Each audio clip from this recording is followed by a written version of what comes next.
Hello students, स्वागत है defence tutor की इस वीडियो में। आज की इस वीडियो में हम बात करने वाले हैं कोस्ट गार्ड नाविक जीडी के प्रैक्टिस सेट नंबर 7 को। यह आपका कंबाइंड प्रैक्टिस सेट होगा। कैसा प्रैक्टिस सेट होगा?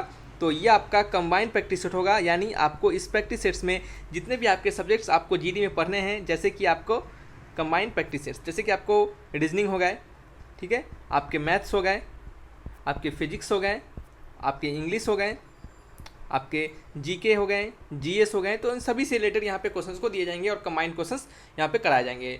और आपके लिए जल्दी प्रैक्टिस सेट्स हमने प्रयास किया आपको प्रैक्टिस सेट लॉन्च करने का, जो कि आप ऑनलाइन जाके दे सकते हैं। उसके लिए आपको जल्दी से हम प्रैक्टिस सेट्स देंगे, सो आप इसके लिए निश्चिंत रहिए। स्टार्टिंग में आपको 2-3 प्रैक्टिस सेट दिया जाएगा, फिर आपको धीरे धीरे उसको अपलोड किया जाएगा, ठीक है। एडमिशन तक आपको अच्छे खासे प्रैक्टिस सेट वहाँ पे प्रोवाइड करवा दिए जाएंगे।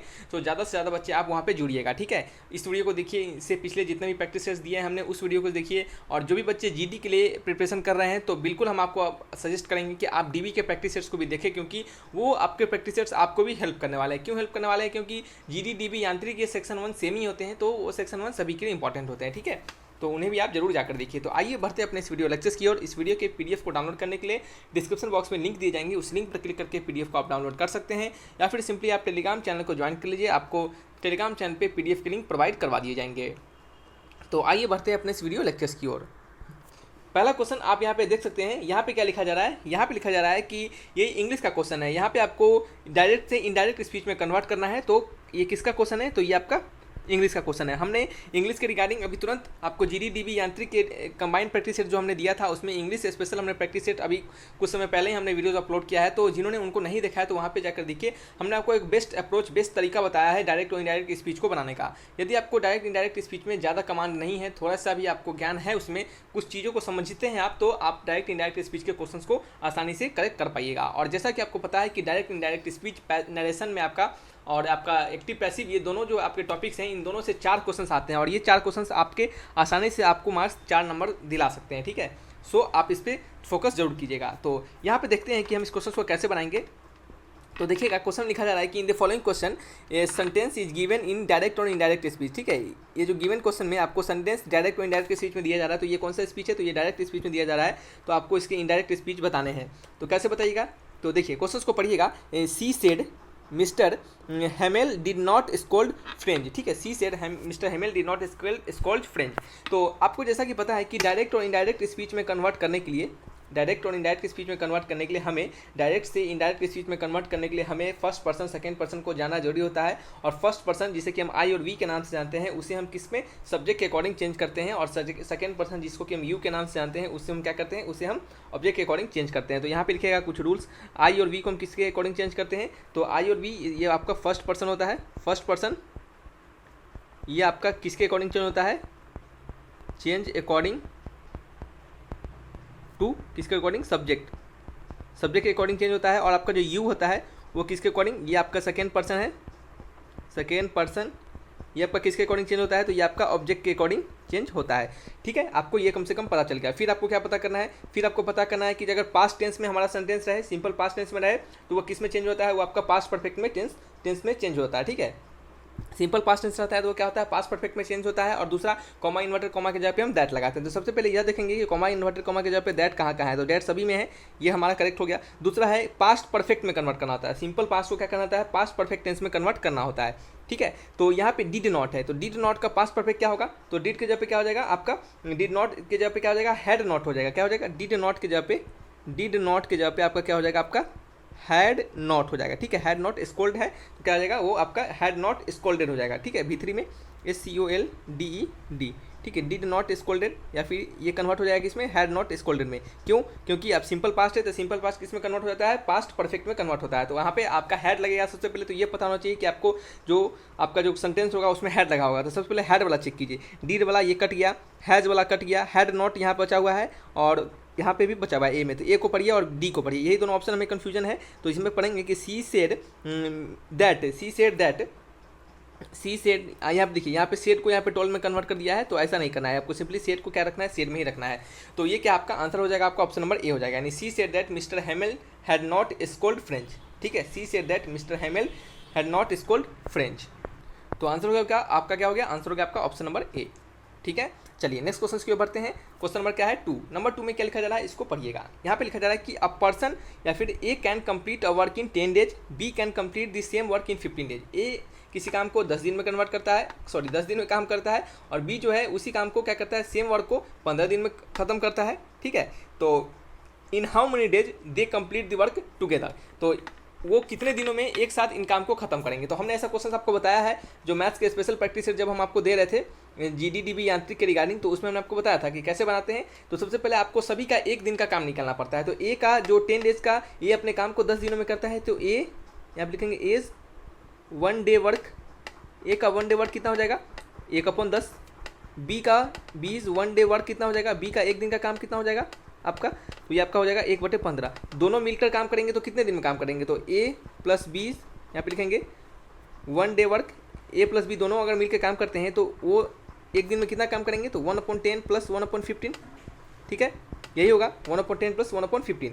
तो इसको क्या करेंगे हम सिंप्लीफाई करेंगे, तो 1/10 प्लस 1/15 का एलसीएम कितना आएगा, सबसे पहले 10 और यहाँ क्या लिखेंगे 15 लिखेंगे। ठीक है, इसका एलसीएम लेंगे तो 5 2 10, 5 3 15, तो ये आपका 5 2 10 और 10 3 30, तो नीचे आपका 30 हो गया और ये आपका 3 हो गया और 15 दूना 30 यानी ये 2 हो गया, तो 3 2 5/30 यानी ये आपका कितना टाइम्स कटेगा, तो 15 टाइम्स नहीं कटेगा, 6 टाइम्स कटेगा। ठीक है, तो ये आपका आ गया 1/6 यानी ए प्लस बी का टुगेदर यानी एक दिन का वर्क कितना हो जाएगा 1/6 का हो जाएगा। तो ए प्लस बी क्या होगा, ए प्लस बी का टोटल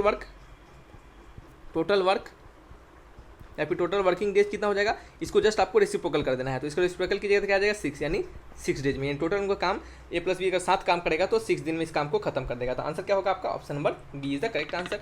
ठीक है, सिंपल तरीका होता है, ये सभी क्वेश्चन बहुत ही लल्लू टाइप के क्वेश्चन होते हैं, इसमें आपको कभी भी प्रॉब्लम नहीं होना चाहिए। याद रखिएगा जीडी के जो क्वेश्चन आएंगे, डीबी के जो क्वेश्चन आते हैं यानी सेक्शन 1 के जो क्वेश्चन आते हैं वो बहुत ही टफ नहीं आते हैं, वो सिंपल क्वेश्चन आते हैं।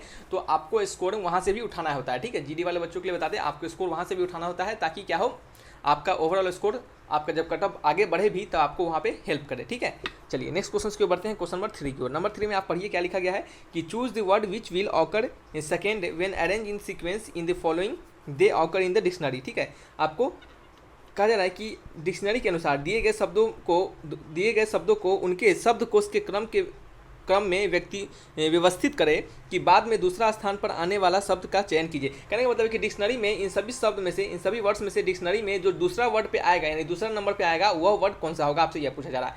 हालांकि क्वेश्चंस में जनरली पूछा जाता है कि डिक्शनरी में पहला वर्ड इन सभी ऑप्शन में से जो पहला वर्ड डिक्शनरी में कौन सा आएगा वो, लेकिन यहाँ पे थोड़ा सा चेंजिंग है। यहाँ पे पहला वर्ड ना पूछ के दूसरा वर्ड पूछ दिया जा रहा है। ठीक है, तो दूसरा वर्ड पूछ दिया जा रहा है तो पहला वर्ड आपको ऑप्शन नहीं लगा देना है। ठीक है, नहीं तो क्या होगा, गलत हो जाएगा। तो दूसरा वर्ड कैसे निकालेंगे, तो पहला वर्ड निकाल लेते हैं फिर बाद में दूसरा वर्ड निकालेंगे। तो डिक्शनरी में कैसे निकालते हैं आपको पता है, हमने डिक्शनरी से हम कैसे वर्ड को फाइंड करते हैं। तो हमने आपको सिखाया है कि डिक्शनरी से वर्ड को फाइंड करने के लिए आप क्या कीजिए कि सबसे पहला वर्ड्स के पहले लेटर को देखिए। तो पहला लेटर क्या है, पी है, सब में सेम है तो ये तो हट गया। दूसरा को देखिए, दूसरा के बाद सब में ई है, ये भी हट गया। फिर तीसरा को देखिएगा तो इसमें ओ है, इसमें क्या है टी है, इसमें क्या है एन है और इसमें क्या है ए है। तो ABCDEFG में आप जो अल्फ़ाबेट पढ़े हैं, आपको अल्फ़ाबेट में जो सबसे पहले नंबर पे आएगा वो डिक्शनरी में सबसे पहले लिखा जाएगा। तो अल्फ़ाबेट आपने पढ़ा है ABCDEFG। ठीक है, उसमें से निकले गांधी जी, ऐसा नहीं है। यहाँ पे क्या है, आपको ABCD पढ़ना है यहाँ पे, तो सबसे पहले ए होगा तो डिक्शनरी में सबसे पहला नंबर इसका यही होगा।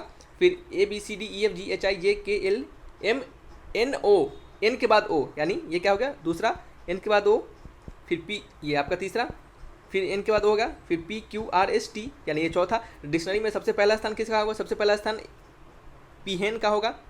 दूसरा स्थान किसका होगा, दूसरा स्थान होगा पेंसिल का। तो बताइए किसका आंसर क्या होगा, इसका आंसर होगा ऑप्शन नंबर सी। दूसरा स्थान पूछा जा रहा है तो आंसर क्या होगा, सी हो जाएगा। ठीक है, चलिए नेक्स्ट क्वेश्चन की ओर बढ़ते हैं। क्वेश्चन नंबर क्या है, फोर्थ नंबर में क्या लिखा जा रहा है कि the type of electron emission where in a very strong electric field applied to the metal pulls the electron out of the metal surface is called. ठीक है, ये आपका फिजिक्स का क्वेश्चन है, फिजिक्स का एटॉमिक स्ट्रक्चर आपने पढ़ा होगा उसका क्वेश्चन है ये। ठीक है, तो यहाँ पे कहा जा रहा है कि इलेक्ट्रॉन उत्सर्जन का वह प्रकार जिसमें धातु पर लगाया गया एक बहुत मजबूत विद्युत क्षेत्र इलेक्ट्रॉन को धातु की सतह से बाहर खींचता है। ठीक है, उसे वह डैश कहलाता है। यानी the type of electron emission, कौन से टाइप का इलेक्ट्रॉन इमिशन होता है जिसमें कि हम वेरी स्ट्रॉन्ग इलेक्ट्रिक फील्ड को अप्लाइड करते हैं किसी मेटल पे, यानी वेरी स्ट्रॉन्ग इलेक्ट्रिक फील्ड को हम मेटल पे देते हैं, मेटल पे अप्लाई करते हैं तो वो क्या करता है, मेटल से इलेक्ट्रॉन्स को बाहर निकाल देता है। तो उसको हम क्या कहते हैं, ठीक है, तो आपने पढ़ा होगा उसको हम क्या कहते हैं, उसको कहते हैं फील्ड एमिशन। क्या कहते हैं, हम फील्ड एमिशन कहते हैं। आपको पता होना चाहिए कि they are many types of emission, ठीक है। तो टाइप्स ऑफ इलेक्ट्रॉन एमिशन में अगर बारे में जाने तो आपके बहुत सारे टाइप ऑफ इलेक्ट्रॉन एमिशन होते हैं, ठीक है। तो टाइप इलेक्ट्रॉन एमिशन आपने पढ़ा होगा, तो सबसे पहले आपने इलेक्ट्रॉन एमिशन के बारे में पढ़ा होगा, आपने थर्मोनिक एमिशन के बारे में पढ़ा होगा,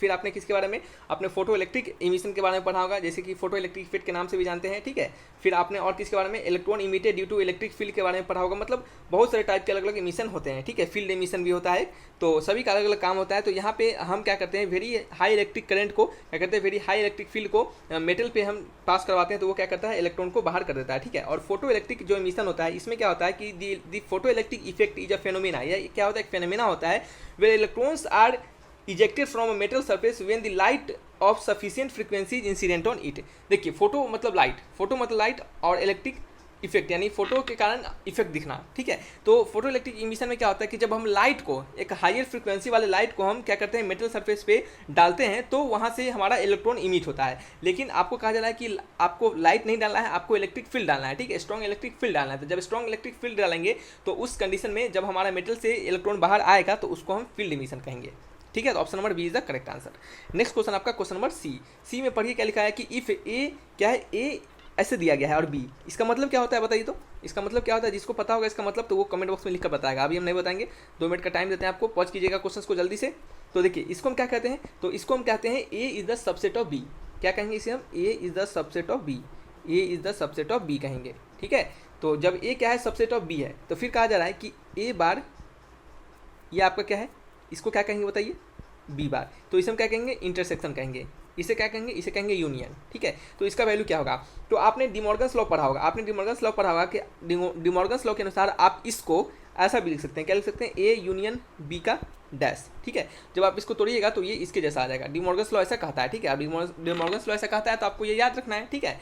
तो ये आप ए बार इंटरसेक्शन बी बार को आप ए यूनियन बी का बार लिख सकते हैं, ठीक है। और ए यूनियन बी का बार, ए यूनियन बी सबसे पहले क्या होगा, अगर आप ए यूनियन बी निकाल लीजिएगा, उसका बार कर दीजिएगा, आंसर आ जाएगा, ठीक है। तो ए यूनियन बी क्या होगा, कहा जा रहा है क्वेश्चन में कि A is the subset of B, यानी ए अगर सबसेट है बी का, कहने का मतलब है कि ए जो है सबसेट है बी का, मतलब बी में हमारा ए प्रेजेंट होगा। जैसे अगर ए अगर होगा 1 2 3 एक सेट होगा, तो बी कैसा सेट होगा, बी सेट होगा 1 2 3 4 5 6 7, इस तरीके से बी सेट होगा। यानी आप देख सकते हैं यहाँ पे कि ए जो है वो बी में प्रेजेंट है, देखें 1 2 3 यही ए है ना, तो ये आपका बी में प्रेजेंट है, ठीक है। तो हम इसको कहेंगे कि इस कंडीशन में कि A is the subset of B, ठीक है। ए जो है हमारा बी में प्रेजेंट है, तो इसका इन दोनों का यूनियन निकालें। इन दोनों का यूनियन आपको पता होगा कैसे निकलता है, तो यूनियन निकालते हैं किस तरीके से, अगर यूनियन निकालने के लिए कहा जाए तो जितने नंबर ऑफ एलिमेंट्स ए में प्रेजेंट है और जितने नंबर ऑफ एलिमेंट्स बी में प्रेजेंट है वो आप क्या होता है, उसका आंसर हो जाता है। तो अगर ए यूनियन अगर हम बी निकाले, ए यूनियन अगर हम बी निकाले, अगर इस एग्जाम्पल के according to this example A union अगर हम बी निकाले तो क्या आ जाएगा, हमारा आ जाएगा 1 2 3 4 5 6 7, इससे ज़्यादा कोई अदर एलिमेंट प्रेजेंट है क्या, नहीं एलिमेंट प्रेजेंट है। तो हमारा, और ये है क्या, ये आपका बी के बराबर है। तो आप देख सकते हैं कि ए यूनियन बी का वैल्यू क्या होगा, यदि ए सेट होगा, यदि ए सबसेट होगा बी का, तो ए यूनियन बी क्या आ जाएगा, आपका बी ही आ जाएगा। यदि अगर बी सबसेट होता ए का, तो ए यूनियन बी क्या आ जाता, आपका ए आ जाता, ठीक है। लेकिन यहाँ पे A is the subset of B है, तो ए यूनियन बी क्या आ जाएगा, बी आ जाएगा, और इसका डैश है, तो बी का डैश यानी बी का बार, ठीक है। तो आंसर मैच करेंगे, option number D is the correct answer, ठीक है। तो ये क्वेश्चन बहुत ही सिंपल होते हैं, लेकिन अगर आपको प्रॉपर लॉजिक नहीं पता रहेगा तो आप कभी इसको बना नहीं पाइएगा, समझ रहे हैं। आइए बढ़ते हैं नेक्स्ट क्वेश्चन नंबर 6 की ओर। नंबर 6 में पढ़िएगा क्या लिखा है कि फाइंड द वैल्यू ऑफ के इफ साइन 30 डिग्री, ये डिटर्मिनेंट है 2 क्रॉस 2 का डिटर्मिनेंट है, 2 क्रॉस 2 का डिटर्मिनेंट है। ये 2 क्रॉस 2 क्या बताता है, 2 क्रॉस 2 हमें डायमेंशन के बारे में बताता है, ठीक है, डायमेंशन के बारे में बताता है। और कहें तो ये हमें एरिया ऑफ डिटर्मिनेंट बताता है, एरिया ऑफ डिटर्मिनेंट, ठीक है, यानी DETERMINANT, एरिया ऑफ डिटर्मिनेंट के बारे में बताता है। तो हालांकि ये आपको इतना, ये बहुत अच्छे लेवल का बात हो गया यहाँ पे, तो आपको इतना नहीं भी जानिएगा तभी प्रॉब्लम नहीं है, लेकिन हो सकता है कहीं अगर पूछ दे तो आप बता सके। तो सिंपल ये हमें 2 क्रॉस 2 का डिटर्मिनेंट बता रहा है, तो हमको यहाँ से के का वैल्यू फाइंड करना है। तो हम क्या करेंगे, सॉल्व कर लेंगे। सॉल्व कैसे करेंगे, क्रॉस मल्टीप्लाई कर देंगे, ठीक है, क्रॉस मल्टीप्लाई कर देंगे। तो आपका साइन 30 cos 60, और माइनस का साइन देते हैं, और पहले से माइनस है तो प्लस हो जाएगा, ठीक है, कॉस, ठीक है, cos 30 sin 60 is equal to K, यही है।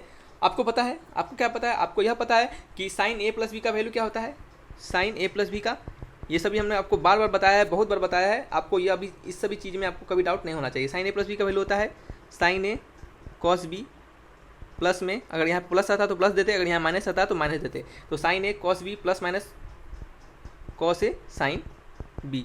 साइन ए प्लस बी रहता तो यहाँ प्लस का साइन रहेगा, साइन ए माइनस बी रहेगा तो माइनस का साइन रहेगा। ठीक है, चलिए तो यहाँ पे sign A cos B plus cos A sine B, यही है। तो साइन ए प्लस बी यानी साइन 30 प्लस 60, तो साइन 30 प्लस 60 कितना आएगा 90 इज इक्वल टू के। तो के का वैल्यू क्या आ जाएगा, साइन 90 का वैल्यू 1 होता है, तो के का वैल्यू आपका 1 आ गया। तो आंसर क्या होगा, option number D is the correct answer. ठीक है, बढ़े क्या नेक्स्ट क्वेश्चन की ओर, बढ़े क्या बताइए। तो चलिए बढ़ते हैं नेक्स्ट क्वेश्चन की ओर। ये हमने, मेरा मन था कि आप लोग को ये लाइव दिया जाए, लेकिन हम लाइव नहीं दे पाए क्योंकि कुछ रीजन यही था कि नेटवर्क फिर से प्रॉब्लम चल रहा था, यहाँ पे टावर ही नहीं आज रह रहा था, तो हम आपको लाइव नहीं दे पाए हैं। ठीक है, तो थोड़ा सा मैनेज कर लीजिएगा। नेक्स्ट क्वेश्चन, क्वेश्चन नंबर 7, यहाँ लिखा जा रहा है कि if the number of turns in the coil is increases then the induce EMF in the coil will. ये किसका क्वेश्चन है, ये फिजिक्स का क्वेश्चन है, फिजिक्स का। ठीक है, तो फिजिक्स का क्वेश्चन है ये। इसमें कहा जा रहा है कि जो नंबर ऑफ कॉइल्स अगर टर्न के हम बढ़ा दें, यानी number of turns in the coil के नंबर ऑफ टर्न्स को बढ़ा दे, यानी ये टर्न होते हैं, इसको हम क्या करें बढ़ा दे, तो हमारा क्या होगा, हमारा जो इंड्यूस ईएमएफ होगा, जैसे कि हम ई से जानते हैं, वो क्या होगा, बढ़ जाएगा घट जाएगा, कुछ नहीं होगा, उसमें क्या होगा बताइए। तो आपने पढ़ा होगा, आपने क्या पढ़ा होगा, आपने पढ़ा होगा Faraday second law of electromagnetic induction. आपने क्या पढ़ा होगा, फैराडे का दूसरा लॉ, इलेक्ट्रोमैग्नेटिक इंडक्शन के रिगार्डिंग फैराडे का दूसरा लॉ पढ़ा होगा, जिसमें कि आपने पढ़ा होगा कि the induce EMF of coil is equal to rate of change of flux. ठीक है, तो इंड्यूस ईएमएफ जिसे कि हम ई से लिखते हैं, ये किसके बराबर होता है, ये आपका rate of change of flux के बराबर होता है। और ये क्या होता है, नंबर ऑफ टाइम्स जितना आपका कॉइल टर्न है उसके साथ भी प्रोडक्ट होता है इसका। ठीक है, तो minus E equal to minus of N D phi by D T, इसे क्या कहते हैं, rate of change of flux. ठीक है, रेट का मतलब टाइम के साथ चेंज होना। ठीक है, तो E equal to minus of N D phi by D T. और यहाँ पे देख सकते हैं कि जो हमारा ईएमएफ है वो क्या है, डायरेक्टली प्रोपोर्शनल है एन के, यानी नंबर ऑफ टर्न्स के। अगर नंबर ऑफ टर्न्स को क्या करें, इंक्रीज कर दे, तो हमारा ई क्या हो जाएगा, इंक्रीज हो जाएगा। देख सकते हैं यहाँ पे नंबर ऑफ टर्न्स इंक्रीज होगा तो ई क्या हो जाएगा, इंक्रीज हो जाएगा। तो आंसर क्या हो जाएगा, ऑप्शन नंबर ए हो जाएगा। ठीक है, चलिए नेक्स्ट क्वेश्चन की ओर बढ़ते हैं। Question number 8th number question में क्या लिखा गया है, how many squares are there in the given figure. Given figure में कितने नंबर ऑफ स्क्वायर्स है। तो सबसे पहले आप क्या कीजिए कि जब भी इस तरह के क्वेश्चन आए, नंबर ऑफ स्क्वायर्स इस तरह से पूछा जाए, तो आप क्या कीजिए, सबसे पहले छोटे से स्टार्ट कीजिए। छोटे से जो स्क्वायर बन सकते हैं वो कैसे कैसे बन सकते हैं। तो सबसे छोटा स्क्वायर बन सकता है सिंगल स्क्वायर से। सिंगल स्क्वायर मतलब जानते हैं, सिंगल स्क्वायर मतलब ये स्क्वायर, ये स्क्वायर, ये स्क्वायर, ये सिंगल स्क्वायर है। तो ऐसा कितना स्क्वायर है, सबसे पहले ये गिन लीजिए। तो स्मॉल सिंगल स्क्वायर लिखेंगे यहाँ पे, स्मॉल सिंगल स्क्वायर वो कितना है बताइए। तो 1 2 3 4 5 6 7 8 9 10 11 12 13 14 15 16 17 18 19 20 21 है, तो यहाँ पे 21 लिख देंगे। ठीक है, समझ गए। चलिए फिर क्या करेंगे हम, फिर अब करेंगे जो लार्जर स्क्वायर को देखेंगे, जो कि क्या हो, 4 स्मॉल स्क्वायर से मिलकर कंबाइंड हो। अब ये सोचिए कि क्या 4 से पहले यानी 2 स्क्वायर मिलकर, 2 छोटे छोटे स्क्वायर मिलकर क्या एक स्क्वायर फॉर्म करेंगे, या फिर 3 स्क्वायर मिलकर, छोटे छोटे 3 स्क्वायर मिलकर क्या स्क्वायर फॉर्म करेंगे, या फिर 4 छोटे छोटे स्क्वायर मिलकर एक नया स्क्वायर फॉर्म करेंगे। तो हम अगर 2 को देखेंगे तो ये हमारा एक नया स्क्वायर नहीं, जबकि ये रेक्टेंगल फॉर्म कर रहा है। ठीक है, ये साइड छोटा है और ये साइड लंबा है, तो ये कैसा हो गया, रेक्टेंगल हो गया। तो 2 मिलकर तो नहीं फॉर्म कर सकता, तो 3 मिलकर तो कभी कर ही नहीं सकता। ये क्या हो गया, ये तो बवासीर हो गया, दूसरा कुछ हो गया। ठीक है, तो बच क्या गया आपका, ये 4 हो गया। यही 4 मिलकर क्या होगा, आपका नया स्क्वायर फॉर्म करेगा। तो इसी 4 को मिलकर आपको देखना है कि कितने ऐसे 4 मिलकर नया स्क्वायर को फॉर्म करेंगे। तो चलिए देख लेते हैं। सबसे पहले तो ये एक हो गया, 1 नंबर, ये 2 नंबर। ठीक है, फिर ये क्या हो गया आपका, एक 3 नंबर। और चलिए ऐसे करेंगे तो गड़बड़ा जाएगा। ठीक है, ऐसे करेंगे तो क्या होगा, गड़बड़ा जाएगा। तो सबसे पहले हम इसको लेते हैं, ये 1 हो गया। ठीक है, मार्कर चेंज करके लेते हैं। दूसरा क्या हो गया, ये आपका 2 हो गया। ठीक है, फिर क्या आपका, ये आपका एक 3 हो गया। और क्या होगा, 3 के बाद, और ये आपका क्या हो गया, 4 हो गया। ठीक है, फिर क्या होगा, ये आपका एक 5 हो गया। ठीक है, और ये क्या हो गया आपका, एक 6 हो गया।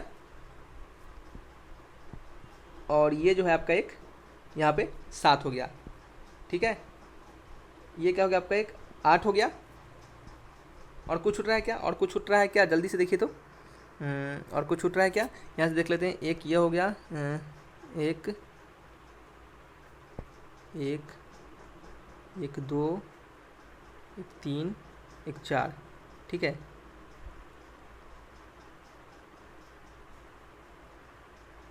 हाँ एक ये भी छूट रहा है ना, देखिए यहाँ पे कौन से कलर से ले, ये देखिएगा, ये वाला, ये भी तो छूटा है ना। 8 एक 9 हो गया। तो टोटल कितना हो गया आपका, 4 स्मॉल स्क्वायर से कंबाइंड स्क्वायर कितना बना हमारा,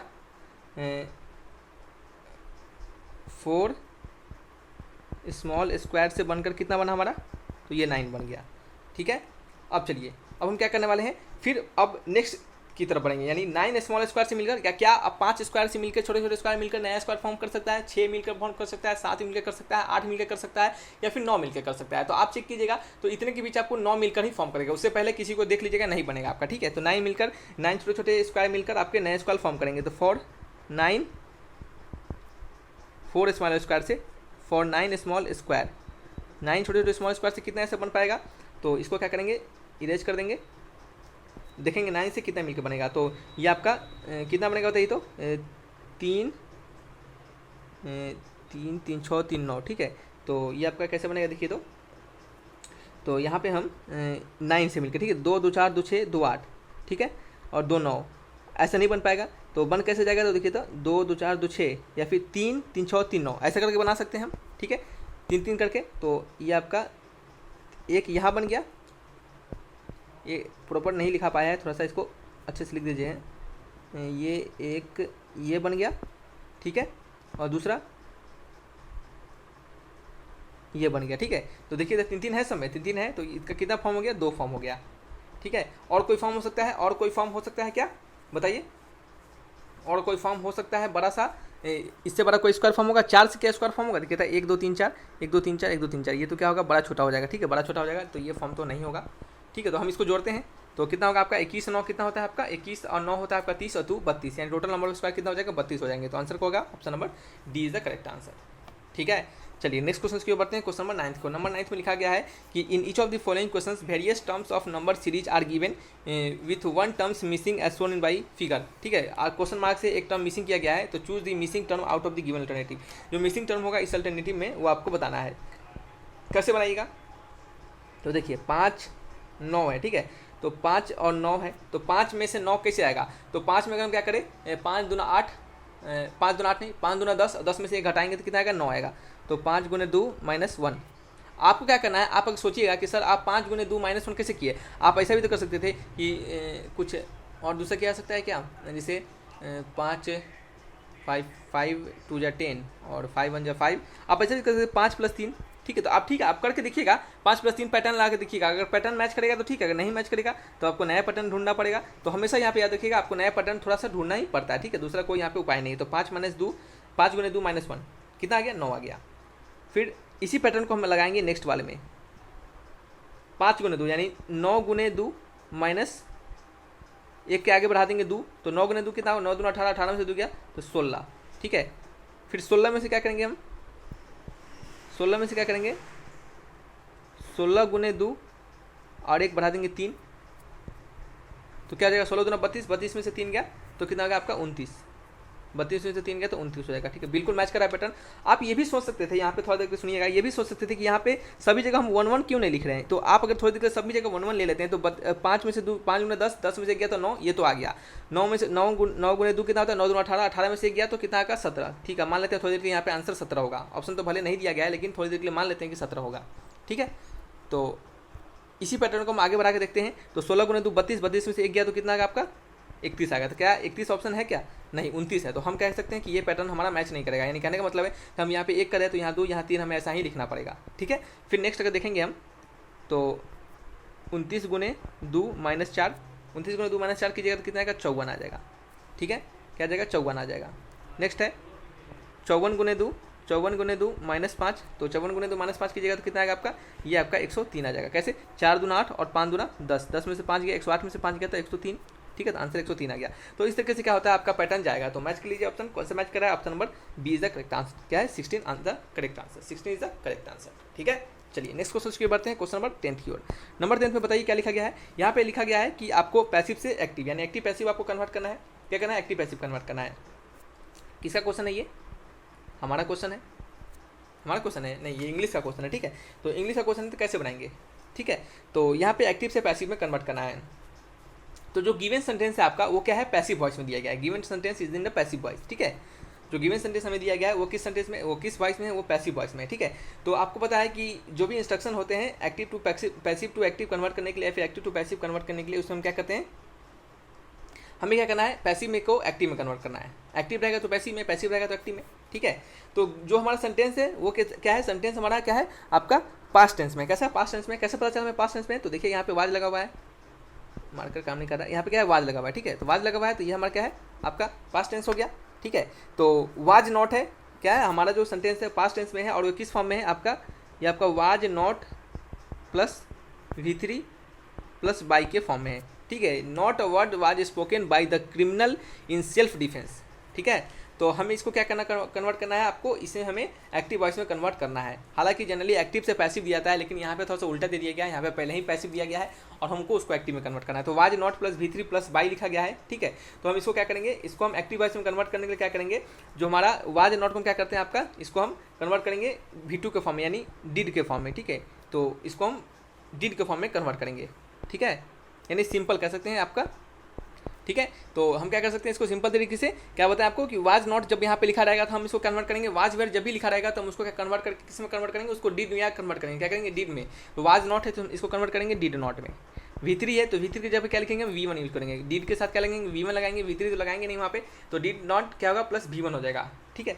तो इसके अनुसार आंसर हमारा दिखेगा डिड नॉट प्लस V1, कौन सा मैच कर रहा है, तो डिड नॉट प्लस V1 यानी स्पीक है, स्पोकन है तो स्पीक स्पोक स्पोकन होता है, तो ये आपका ये तो हट ही गया, ये भी हट गया, ये भी हट गया, ठीक है। तो ऑप्शन नंबर क्या है सी करेक्ट आंसर, यानी criminal did not speak a word in self defence, ठीक है। डिड नॉट देख सकते हैं, डिड नॉट स्पीक है, V1 भी है, डिड नॉट भी है, तो हमारा आंसर यही होगा। तो इसी तरीके से आपको बनाना है, कुछ ज़्यादा आपको ऐसा नहीं है कि हार्ड एंड फास्ट रूल आपको एकदम, अगर आपको बेसिक नॉलेज कम है या फिर कह सकते हैं कि अगर आपको ज़्यादा नहीं पता है तो सिंपल आप कुछ लॉजिक अगर आपको पता है तो उस लॉजिक से भी आप बना सकते हैं, ठीक है। जैसे कि आपको ये लॉजिक तो पता होना चाहिए कि जनरली अगर हम डिड नॉट प्लस V1 लिखा रहता है तो हम उसको क्या करते हैं आपका वाज नॉट में क्या कन्वर्ट करते हैं, ठीक है। कंटिन्यूस में कन्वर्ट करते हैं, पास्ट कंटिन्यूस में कन्वर्ट करते हैं, तो उसके साथ V3 का प्रयोग करते हैं, ठीक है। तो यहाँ पे V3 और पास्ट कंटिन्यूस वाज नॉट के साथ पहले दिया गया तो उसको क्या करेंगे हम डिड नॉट V1 के टर्म में कन्वर्ट कर देंगे, ठीक है। तो आंसर क्या हो जाएगा सी हो जाएगा।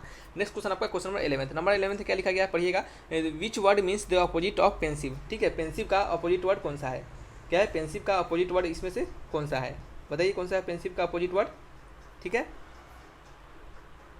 ठीक है, तो पेंसिव का जो मतलब होता है, पेंसिव PENSIVE, पेंसिव का जो मतलब होता है ये क्या होता है आपका, इसका मतलब होता है इंगेज्ड इन, क्या होता है इंगेज्ड इन, या फिर कह सकते हैं इन्वॉल्विंग, या फिर कह सकते हैं रिफ्लेक्टिंग डीप, किसी चीज़ में इन्वॉल्व रहे, ठीक है, किसी चीज़ को गहराई से क्या करे रिफ्लेक्ट करे देखे, सीरियस थॉट रखने वाला, ऐसा भी कह सकते हैं। तो यहाँ पे लिखिएगा आप इंगेज्ड इन, या फिर इन्वॉल्विंग, या फिर कह सकते हैं कि सीरियस थॉट, या फिर रिफ्लेक्टिंग लिखिए, रिफ्लेक्टिंग डीप और सीरियस थॉट, ठीक है, रिफ्लेक्टिंग डीप या फिर सीरियस थॉट। इसका जो अपोजिट पूछा जा रहा है, यानी जस्ट अपोजिट इसका हो तो इसका अपोजिट क्या होगा आपका फ्रीवोलस होगा, क्या फ्रीवोलस। फ्रीवोलस का मीनिंग क्या होता है, फ्रीवोलस का मीनिंग होता है आपका केयर फ्री, क्या होता है केयर फ्री, ठीक है। सीरियस नहीं हो क्या केयर फ्री है, ठीक है, केयरलेसनेस आप कह सकते हैं केयर फ्री, अच्छे से लिख देते हैं थोड़ा सा, ठीक है, केयर फ्री, समझ रहे हैं। दोनों क्या आपका एडजेक्टिव है, याद रखिएगा कि दोनों क्या आपके एडजेक्टिव है, पेंसिव भी क्या है आपका एडजेक्टिव है, और ये क्या आपका ये भी एडजेक्टिव है, ठीक है। चलिए नेक्स्ट क्वेश्चन आपका क्वेश्चन नंबर 12 में क्या लिखा जा रहा है, यहाँ पे लिखा जा रहा है कि in code language please is written as NRCGGU, then how will be subtle SUBTLE be written in the same code, ठीक है। सेम कोड में कैसे लिखेंगे, तो देखिएगा कि प्लीज़ है ना, तो PLEASE ऐसा है, इसको कैसे लिखा जा रहा है, इसको लिखा जा रहा है NRCGGU ऐसा लिखा जा रहा है, ठीक है। तो आपको SUBTLE को हम किस कोड में लिखेंगे, क्या करेंगे SUBTLE को हम किस कोड में लिखेंगे, ठीक है। तो यहाँ पे अगर आप इस कोड को देखते हैं तो कैसे यहाँ पे कोड लगेगा, तो ये थोड़ा सा अच्छा कोडिंग आया है, यहाँ पे थोड़ा सा बढ़िया कोडिंग है, ठीक है। तो यहाँ पे देखिएगा तो यहाँ पे दो वर्ड का कोडिंग किया गया। कभी कभी आपको सिंपल कोडिंग में जो पूछा जाता है, जो कि हमने सिंपल कोडिंग वाले भी बहुत सारे क्वेश्चन हमने बताया आपको, उस कोडिंग में क्या होता है कि हमारा डिसीजन जो होता है वो इस प्रकार से होता है, क्या होता है इस प्रकार से होता है। लेकिन यहाँ पे कोडिंग जो है हमारा जो कोडिंग है ये क्रॉस टाइप का कोडिंग, क्या है क्रॉस टाइप का कोडिंग है। क्रॉस टाइप का कोडिंग कैसा है, ये आपका दो को पकड़ के क्रॉस टाइप का कोडिंग किया गया। जैसे आप यहाँ पे P और R के बीच कोडिंग करेंगे और R और N के बीच कोडिंग करेंगे, ठीक है। तो अगर आप देखेंगे P और R के बीच, तो ये आपका कैसा कोडिंग रहेगा, आपका +2 का कोडिंग रहेगा। देखिए कैसे, यानी P के बाद हमारा +2 ऐड करेंगे तो हमें R मिलेगा, ठीक है। जैसे PQR, ठीक है, LMN, देख रहे हैं L के बाद 2 नंबर के बाद N है, P के बाद 2 नंबर के बाद R है, तो यहाँ पे +2 का कोडिंग है, क्या है +2 का कोडिंग है, वो भी क्रॉस में, समझ रहे हैं। फिर अगर इसको देखेंगे और फिर इसको देखेंगे ABC, क्या है यहाँ पे भी +2 का कोडिंग है, यहाँ पे ई और जी के बाद क्या है, +2 का कोडिंग है, फिर एस और यू और ई और जी, ठीक है। तो ABCDEFG, ABCDEFG, तो यहाँ पे किसका कोडिंग है, तो यहाँ पे +2 का कोडिंग है। तो सेम कोडिंग आपको यहाँ पे अप्लाई करेंगे। क्वेश्चन है हमारा SUBTLE, ऐसा है, तो ये कोडिंग ऐसा चलेगा, ये कोडिंग ऐसा चलेगा, ये कोडिंग ऐसा चलेगा, ठीक है। तो बताइए इसका आंसर क्या हो जाएगा। इसका आंसर एस के बाद कोडिंग यू बताना है, ठीक है। तो ABCDEFGHIJKLMNOPQRSTU, ठीक है, टी के बाद यू, यू के बाद 2 बार तो डब्लू, यू भी डब्लू, बी के बाद CD, टी के बाद क्या होगा, टी के बाद यू भी, ठीक है, एल के बाद MN, ई के बाद CD, ठीक है, सॉरी ई के बाद FG, तो जी हो जाएगा, ठीक है। तो ये क्या हो जाएगा आपका कोडिंग हो जाएगा, ये क्या हो जाएगा कोडिंग हो जाएगा। इस कोडिंग को मैच करेंगे WUVDGN, ठीक है, WUV, ये U है, ये क्या आपका V है, तो UVDGN, तो option number B is the correct answer, ठीक है। तो यहाँ पे थोड़ा सा कोडिंग अच्छा था, थोड़ा बस कोडिंग अच्छा था, ज़्यादा कुछ नहीं था। तो इस प्रकार का भी कोडिंग कभी कभी पूछ दिया जाता है। और ये आपको कैसे बन पाएगा, तो ये आपका बनेगा आपके प्रैक्टिस से, जितना ज़्यादा प्रैक्टिस कीजिएगा आप तभी इस प्रकार के कोडिंग को कर पाइएगा, नहीं तो क्या होगा, थोड़ा सा आप फंस सकते हैं, ठीक है। जब सिंपल कोडिंग नहीं लग रहा होगा, देखिएगा दूर दूर तक कोई रिलेशन नहीं मिल पा रहा है, तो आप क्रॉस कोडिंग लगाने का प्रयास कीजिएगा। जब भी क्रॉस कोडिंग लगाइएगा तो एक बार आगे पीछे यानी 2-2 को पकड़ के या फिर 3-3 को पकड़ के ऐसा लगाने का प्रयास कीजिएगा, ठीक है। चलिए नेक्स्ट क्वेश्चन की बढ़ते हैं। क्वेश्चन नंबर क्या है हमारा नेक्स्ट 30 नंबर में लिखा रहा है कि choose the most appropriate preposition for the given sentence. आपको करेक्ट प्रीपोजिशन चुनना है गिवन सेंटेंस से, ठीक है। तो क्वेश्चन लिखा है कि his house is just dash the street from the church, ठीक है, ठीक है। तो इसका कहा जा रहा है कि उसका जो घर है, उसका जो हाउस है वो जस्ट किसके है, जस्ट चर्च के, या फिर कह सकते हैं कि जस्ट कहाँ पे, चर्च के, ये जो है आपका चर्च है उसी क्या है आपके अदर साइड में, ठीक है। जस्ट चर्च क्या है हमारे अदर साइड में, ठीक है। तो जब भी याद रखिएगा कि यहाँ पे जो हम प्रीपोजिशन का यूज करेंगे वो प्रीपोजिशन आपका रहेगा अक्रॉस, बिटवीन आपका यहाँ पे नहीं होगा, बिटवीन 2 चीज़ के बीच में होता है, ठीक है। तो आपके चर्च और स्ट्रीट के बीच में तो उसका हाउस होगा नहीं, ठीक है। तो कहाँ पे होगा आपका चर्च और स्ट्रीट, जैसे चर्च हो गया और स्ट्रीट हो गया, इसके बीच में तो घर होगा नहीं, ठीक है। तो क्या होगा आपका स्ट्रीट बीच में होगा, ठीक है, रोड होगा, आपका चर्च होगा, फिर यहाँ पे क्या होगा उसका हाउस होगा, ऐसा हो सकता है, ठीक है। तो आप यहाँ पे कह सकते हैं कि यहाँ पे एक्रॉस का प्रयोग करेंगे, किसका प्रयोग करेंगे, एक्रॉस का। क्यों एक्रॉस का प्रयोग करेंगे, क्योंकि एक्रॉस जो होता है क्या होता है, एक्रॉस जो होता है वो हमें क्या बताता है, एक्रॉस हमें बताता है कि वन साइड और अदर साइड, यानी कुछ ऐसा चीज़ हो जो कि क्या हो, एक के अदर साइड में हो, ठीक है, यानी जिसका क्लियर लिमिट हमें पता चले, यानी हमें पता है कि वो यहाँ है तो ये इसका होगा यहाँ पे होगा, हमें इसके बीच का क्लियर लिमिट पता है। ऐसा नहीं है कि ये यहाँ पे है और ये कहीं पे भी है, हमें कुछ एग्जैक्ट इसके बारे में पता नहीं, ठीक है। तो हमें इसका क्लियर लिमिट पता रहे, क्या है, हमें इसका क्लियर लिमिट पता रहे, यानी एक जगह पे और अदर साइड पे, एक साइड यहाँ पे और दूसरा साइड यहाँ पे, ठीक है। जैसे आप एग्जाम्पल सुनिए, उसके अनुसार समझिएगा कि सी वॉक्ड अक्रॉस द फील्ड और रोड, ठीक है, वो क्या कर रही है, फील्ड और रोड के अक्रॉस क्या टहल रही है, ठीक है। तो हमें क्या है लिमिट पता है, हमें क्या है लिमिट पता है, हमें पता है कि वो क्या रोड और फील्ड के अक्रॉस टहल रही है, यानी उसके बीच में क्या है कुछ खास लिमिट की दूरियां हैं, ठीक है। ये एक साइड है, दूसरा क्या है अदर साइड है। तो यहाँ पे देखते हैं क्या हम लगाएंगे, क्रॉस का उपयोग करेंगे, तो आंसर क्या होगा, सी हो जाएगा। करेक्ट प्रीपोजिशन क्या है यहाँ पे, करेक्ट प्रीपोजिशन आपका सी है, अक्रॉस। नेक्स्ट क्वेश्चन आपका क्वेश्चन नंबर 14 पे लिखिएगा क्या लिखा गया है, सॉरी पढ़िएगा यहाँ पे क्वेश्चन को, पढ़िए क्वेश्चन को क्या लिखा जा रहा है कि फाइंड द वैल्यू ऑफ, ये तो बहुत सिंपल क्वेश्चन है, find the value of sin 60 into cos 30 plus sign 30 into cos 60। तो आपको सबका वैल्यू लगा के आप नहीं निकालने लगिएगा, ठीक है। यहाँ पे थोड़ा स्मार्टली बनाइएगा, स्मार्टली क्या बनाइएगा, तो ये sign A cos B plus cos A plus क्या है कॉस ए साइन बी, तो ये क्या होगा आपका sine A plus B, sine 60 plus 30, sine 60 plus 30 क्या होगा आपका, ये आपका साइन 90 का वैल्यू कितना आता है, 1 आता है, आंसर क्या हो जाएगा आपका ए हो जाएगा, ठीक है। अब आप यहाँ पे साइन 60 का वैल्यू √3/2, कॉस 30 का वैल्यू √3/2, साइन 30 का वैल्यू 1/2, कॉस 60 का वैल्यू 1/2। आप इन दोनों को लिखिएगा और सॉल्व कीजिएगा तब भी आपका आंसर आएगा, यानी कहने का मतलब आप ऐसे लिखिए √3/2 गुने √3/2 प्लस 1/2 प्लस 1/2। यहाँ से आपका क्या आ जाएगा, ये 2 टाइम्स √3/2 तो ये √3 हो गया, सॉरी 2 टाइम्स √3/2, ये तो आपका 3/4 हो गया ना, ये आपका 1/4, ये क्या हो गया आपका 4/4, यहाँ से कट के आंसर 1 आया। तो इतना में क्यों करना, हम डायरेक्टली शॉर्ट लगाएंगे तरीका, ठीक है। नेक्स्ट क्वेश्चन आपका क्वेश्चन नंबर 15 में क्या लिखा जा रहा है, देखिएगा इन एन एलआर सर्किट, क्या है इन एन एलआर सर्किट, किसी एलआर सर्किट में the inductance of 0.1 Henry, H को हेनरी से जानते हैं, तो इंडक्टेंस कितने दिया जा रहा है, 0.1 हेनरी दिया जा रहा है। ये किसका क्वेश्चन है, फिजिक्स का क्वेश्चन है, ठीक है। इंडक्टेंस यानी एल का वैल्यू कितना है 0.1 एच है, रेसिस्टेंस आर का वैल्यू कितना है 100 ओम है, आर इन सीरीज क्या है, सीरीज में कन्वर्ट, सीरीज में है, क्या है वो दोनों क्या लगे हुए हैं, सीरीज में लगे हुए हैं, ठीक है, क्या लगे हैं सीरीज में लगे हुए हैं। तो ऐसे ऐसे होगा, सॉरी कैपेसिटर बना दिया हम, ये क्या है सीरीज में लगा हुआ है, ठीक है, इंडक्टेंस है, ये रेसिस्टेंस है, ठीक है, सीरीज में लगा हुआ है। वोल्टेज कितना दिया जा रहा है अक्रॉस द वोल्टेज, वी का वैल्यू कितना है 100 साइन 1000 टी, ठीक है, ये साइन ओमेगा टी, तो यहाँ पे ओमेगा का वैल्यू कितना है 1000 है, सिंपल समझ सकते हैं, ओमेगा का वैल्यू कितना है 1000 है। तो कहा जा रहा है आपको कि find the impedance of the circuit, circuit का इम्पीडेंस क्या होगा। इम्पीडेंस मतलब सिंपली आपको बता दें कि जब रेसिस्टेंस का बात करते हैं तो इम्पीडेंस भी एक प्रकार का रेसिस्टेंस होता है, लेकिन उसको हम इम्पीडेंस कब कहते हैं, जब हमारा ऐसा सर्किट हो जिसमें कि इंडक्टेंस, रेसिस्टेंस और आपका क्या हो ये कैपेसिटेंस, ये सभी कंबाइन हो, और वहाँ पे जो हमें रेसिस्टर पूछेगा, वहाँ पे हमें रेसिस्टेंस पूछता है, कह सकते हैं इक्विवेलेंट रेसिस्टेंस वहाँ पे जब पूछता है तो उस समय हम उसको इम्पीडेंस कहते हैं। क्या कहते हैं उस समय हम उसको इम्पीडेंस कहते हैं। और इम्पीडेंस का वैल्यू क्या होता है, इम्पीडेंस का वैल्यू होता है जेड से हम डिनोट करते हैं इम्पीडेंस को, और इसका लिखते हैं value root under R square plus, क्या लिखते हैं, root under R square plus XL का स्क्वायर प्लस एक्सी का स्क्वायर। एक्सएल क्या आपका रेसिस्टेंस ड्यू टू इंडक्टेंस, और एक्सी क्या है रेसिस्टेंस ड्यू टू कैपेसिटेंस। तो कैपेसिटेंस तो है नहीं, तो ये तो कट गया, ये तो ऐसे ही हट गया। वैल्यू हमारा हो गया R square plus XL square. XL का वैल्यू क्या होता है, एक्सएल का वैल्यू क्या होता है बताइए। एक्सएल का वैल्यू होता है omega into L, omega into L होता है। ओमेगा वैल्यू क्या होगा आपको पता है कि वी को हम लिखते हैं साइन, वी को लिखते हैं ए साइन ओमेगा टी। यहाँ से कंपेरिजन करेंगे तो ओमेगा का वैल्यू कितना मिल जाएगा हमें, ओमेगा का वैल्यू 1000 मिल जाएगा। तो 1 2 3 1000 हो गया, इंटू एल का वैल्यू कितना है 0.1 हेनरी में है, तो ये कट जाएगा, आपका वैल्यू आ जाएगा 100। एक्सएल का वैल्यू कितना आ गया 100 आ गया। जेड का वैल्यू में फाइंड करना है, तो जेड का वैल्यू कैसे फाइंड करेंगे बताइए, जेड का वैल्यू कैसे फाइंड करेंगे।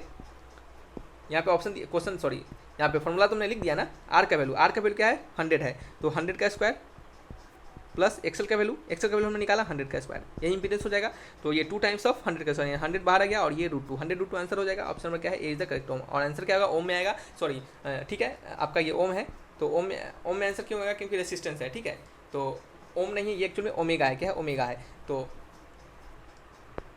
ठीक है। तो आंसर क्या होगा, सॉरी आंसर क्या होगा आपका 100 √2 ओम, ठीक है 100 √2 ओम, समझ रहे हैं। यहाँ पे हमने क्या किया, एक्सएल का वैल्यू ओमेगा इंटू एल हो जाता है, ठीक है। ओमेगा का वैल्यू हमने क्या डाला 1000 डाला, हमने कैसे डाला 1000, यहाँ पे कंपेरिजन करके, तो कंपेरिजन करके 1000 आया, और एल का वैल्यू दिया गया 0.1, तो हमने डाला एक्सएल का वैल्यू 100 आ गया। जेड का वैल्यू क्या होता है root under XL square plus R square. R का स्क्वायर वैल्यू क्या है, आर का वैल्यू 100 ओम, तो 100 ओम डाले तो 100 का स्क्वायर प्लस एक्सएल का वैल्यू कितना है 100 आ गया, और ये एक्सएल का वैल्यू क्या आएगा, ये भी ओम में ही आ जाएगा, समझिए। तो ये भी क्या आ जाएगा, यहाँ पे लिख दिया हमने, ठीक है ऐसा। तो यहाँ पे 100 का, तो दोनों को स्क्वायरिंग करेंगे और रूट चढ़ा देंगे, तो 100 √2 ओम आ जाएगा। आंसर होगा ऑप्शन नंबर ए, समझ रहे हैं।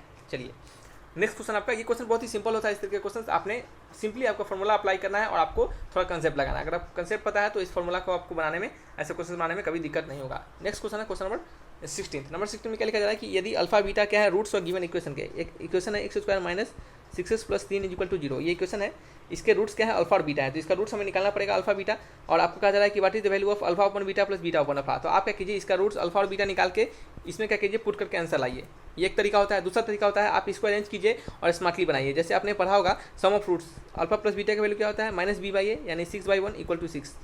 Product of roots alpha into beta = c/a, यानी 3/1 = 3, ठीक है। आपको कहा जा रहा है अल्फा अपन बीटा, आपको कहा जा रहा है अल्फा अपन बीटा, मार्कर नहीं चल रहा है, alpha upon beta plus beta upon alpha का वैल्यू निकालना है। तो इसको एलसीएम लेंगे तो अल्फा बीटा, और ऊपर क्या हो जाएगा आपका अल्फा प्लस बीटा।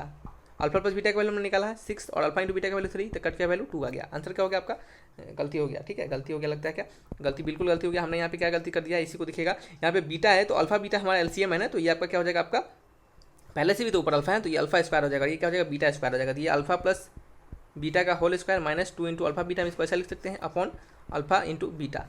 अब तो सही हो गया ना, अब सही हो गया। बस अब तो हमें सबका वैल्यू पता है, हमें तो सबका वैल्यू पता है, हमें किसका वैल्यू पता है, सबका वैल्यू पता है। तो इस सबका वैल्यू को यहाँ पे अप्लाई करेंगे, यहाँ पे जगह नहीं है तो यहाँ लिख देते हैं। तो यहाँ पे अल्फा प्लस बीटा का वैल्यू कितना है 6 का स्क्वायर कितना आता है 36, और 36 में से कितना 2 टाइम्स ऑफ 3, यानी 3 2 6, तो 36 में 6 गया तो वैल्यू कितना आ गया आपका 30। तो ऊपर आ गया आपका 30, नीचे क्या हो गया अल्फा बीटा का वैल्यू 3, तो कट गया, वैल्यू कितना आ गया 10 आ गया, वैल्यू कितना आ गया आपका 10 आ गया। आंसर मैच करेंगे, option number B is the correct answer, ठीक है। तो इस तरीके से हमको बनाना है। हम यहाँ पे अल्फा बीटा क्यों निकाले, बिना काम का समय क्यों बर्बाद करें, हमें simply sum of roots product of roots निकालना है और उसी से हमारा आंसर आ जाएगा, ठीक है। आइए बढ़ते हैं क्वेश्चन नंबर 17 की ओर। 17 नंबर क्वेश्चन लिखा जा रहा है कि the function f(x) = 1 - x - x³ is decreasing for, ठीक है। कहा जा रहा है कि ये जो फंक्शन 1 - x - x³ जो है ये डिक्रीज कब करेगा, ठीक है।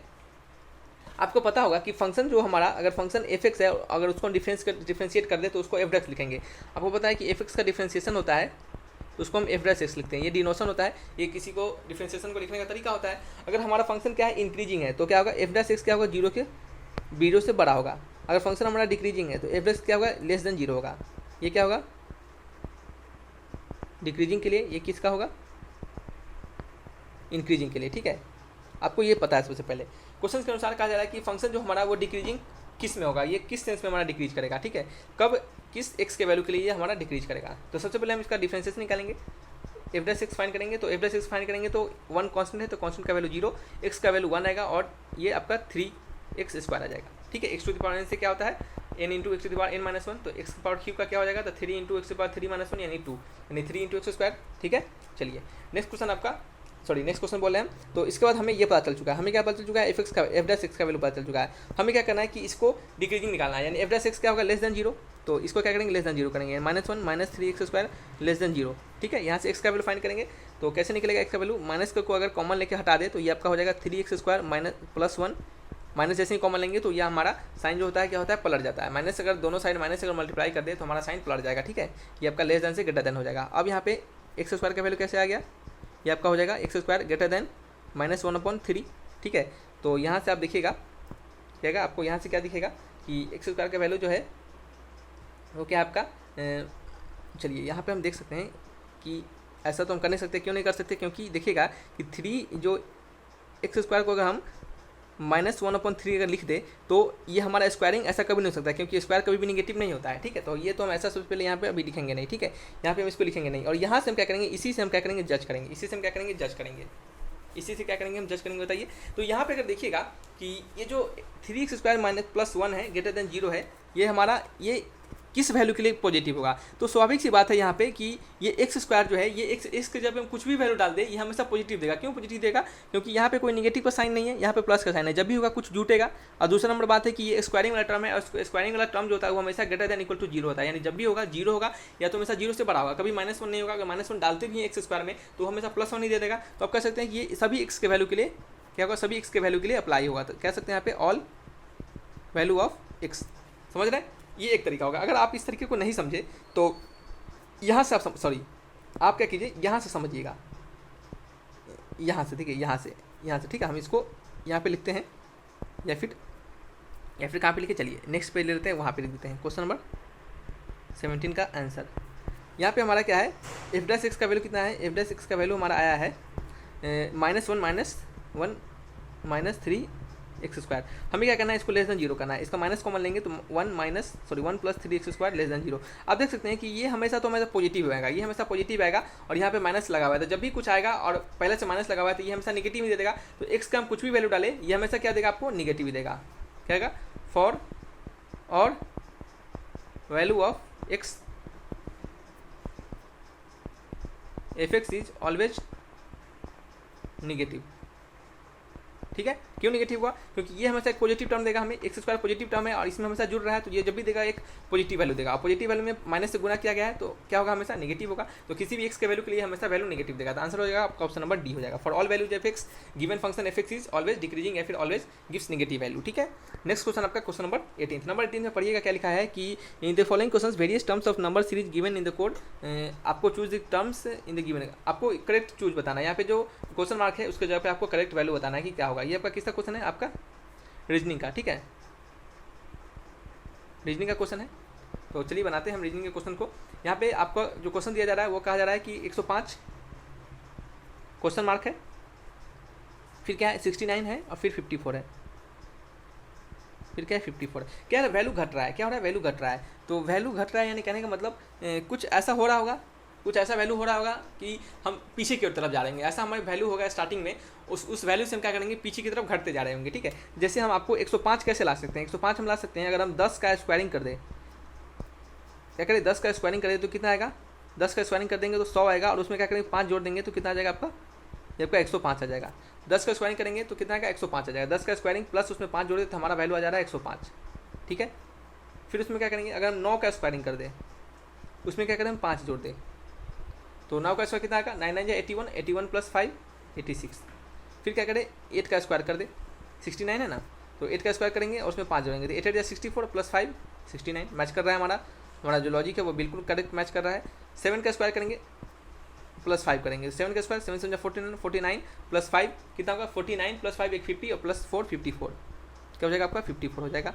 ये भी हमारा लॉजिक मैच कर गया। तो कहने का मतलब है कि आंसर जो होगा हमारा क्वेश्चन मार्क की जगह पे वो क्या होगा आपका, यही होगा, यानी आपका यही क्वेश्चन मार्क की जगह पे होगा, तो आंसर होगा 86, option number B is the correct answer. ठीक है, चलिए नेक्स्ट क्वेश्चन आपका क्वेश्चन नंबर 19। नंबर 19 में लिखा जा रहा है कि the ratio of length and breadth of rectangle is 5:3 and perimeter is 64 and the area of rectangle. देखिए लेंथ और ब्रेथ का रेशियो दिया है ना 5:3, तो हमने आपको जब भी कहा कि ऐसा जब भी दिया जाए तो आप लेंथ को 5 मान लीजिए और ब्रेथ को क्या मान लीजिए 3 मान लीजिए। रेशियो दे रहा है तो आप उसको 5 मान लीजिए और उसको 3 मान लीजिए, कोई दिक्कत नहीं होगा आपको बनाने में। ये आपका क्या होगा, आपका शॉर्ट तरीका होगा और आपका समय भी बचाएगा बनाने समय। ठीक है, तो यहाँ पे आपको पेरीमीटर का वैल्यू 64 दिया जा रहा है। ठीक है, तो पेरीमीटर का वैल्यू जब 64 दिया जा रहा है तो आपका लेंथ कितना हो गया, आपका लेंथ हो गया आपका 5 और आपका ब्रेथ हो गया 3, तो आप इसको 5x और इसको 3x मान लीजिए। ठीक है, तो 5x और 3x हमने माना, तो पेरीमीटर क्या होता है 2 × l + b, तो 2 × l + b यानी 5x + 3x, तो 5 × 3 = 8x, तो x का वैल्यू कितना हो गया 64/8 × 16, 64 क्या हो गया 16 हो गया। ठीक है, तो x का वैल्यू यहाँ से कितना आएगा 16 × 4 = 64, 4 टाइम्स कटेगा तो x का वैल्यू 4 मिल गया। लेंथ का वैल्यू कितना हो गया 5 × 4 = 20, ब्रेथ का वैल्यू कितना हो गया 4 × 3 = 12। पूछा क्या जा रहा है, एरिया पूछा जा रहा है, क्या पूछा जा रहा है एरिया, तो एरिया क्या होता है लेंथ गुने ब्रेथ 20 × 12, 20 × 12 कीजिएगा तो 12 × 24 240 मीटर स्क्वायर, सेंटीमीटर है तो सेंटीमीटर स्क्वायर लिख देंगे। ठीक है, आंसर हो गया आपका option number C is the correct answer. ठीक है, चलिए नेक्स्ट क्वेश्चन की ओर बढ़ते हैं। Question number 20।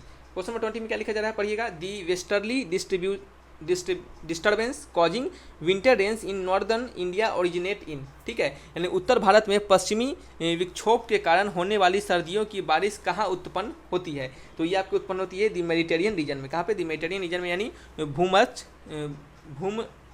क्षेत्र, क्या भूमध्य क्षेत्र में, भूमध्य क्षेत्र में। ऑप्शन नंबर क्या है D is the correct answer.